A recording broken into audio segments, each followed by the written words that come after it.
The first time I noticed Sue, though, we were actually in a meeting and I had dropped my pen. And when I dropped it, I looked across the floor and saw a pair of legs, and I was like, I gotta meet the woman who owns that pair of legs. Here I am 10 years later. It was tax day, it was April 15th, and I remember sitting at my desk, and then all of a sudden, my body screamed at me, you need to get to a bathroom, and you need to get to a bathroom right now. And I immediately had to run to the closest men's room I could find because there was something that was happening inside me, that something I'd never felt before. When I'd gotten sick, Sue and I were just sort of meeting and getting to know one another.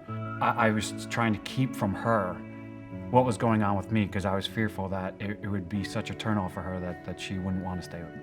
My local gastro at the time was sending me for blood work. It used to be every 3 months, but now it was once a month, and then it became once every 2 weeks, and then it became every week. And at the time, there was concern that I would have a liver disease of some kind. So he wanted me to go for a test called an ERCP. I remember Dan, actually. I remember him because I also like him very much. He came to us about almost 11, 12 years ago. Pretty sick guy. He came from far away. His liver was pretty bad at the time of transplant. When you develop liver failure, the solution, and the only solution, is really to replace the liver. The first time he mentioned PSC, I knew nothing about PSC. I never heard of it. When he mentioned that there's no cure, that transplant was the ultimate option, I kept saying, transplant? Isn't that, foreign? Isn't that something that I didn't know anyone who had ever had a transplant before? I felt that I had to do a certain amount of research to figure out, is Penn Transplant the right place for me?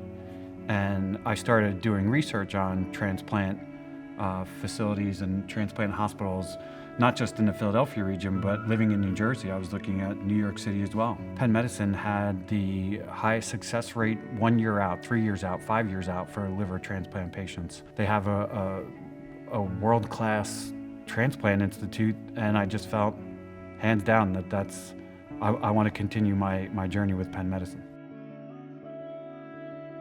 He came over to Thanksgiving, and that was the first time that I saw this serious deterioration. And I knew it was serious, and I knew we were close. One Thursday night, Sue and I were watching television. I was in a lot of pain, so Sue and I together walked out of our New York City apartment at about 3 in the morning. And Sue went and got the car, and we started our drive down to Penn Medicine for what we didn't know. And I had to say goodbye to Sue that night. And it was a really difficult thing because you're at a stage with the disease that you don't know if you're gonna wake up the next morning.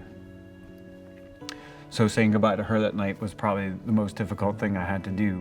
It's amazing to see how transplantation can change the entire situation, condition, how they are so sick before and how they thrive after transplantation. And in those moments when you feel lost and you don't know how you're gonna get through it, you definitely need a support system, but you definitely need a medical team that you're confident in and that provides you all of those things. You have this family of people at Penn Medicine that you didn't have the day before, that are now rallying around you through your darkest moments, because they're not just there to take care of you physically, but they want to see you survive. They want to see you be happy. They want to see you live your life. They want to make sure that you can get back to that place.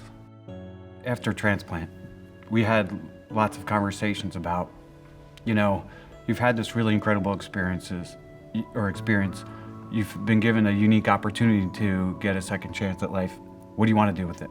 And I said, I want a big beach house where everybody can come to, and we could spend a lot of time with family and friends and build memory upon memory upon memory for years and years. I also knew at that point that the only dream that I had left to fulfill was I knew I wanted to spend the rest of my life with Sue. So today, I'm not just alive, but I'm thriving. And I'm thriving because I'm incredibly grateful for a second chance at life that I didn't think I was gonna get.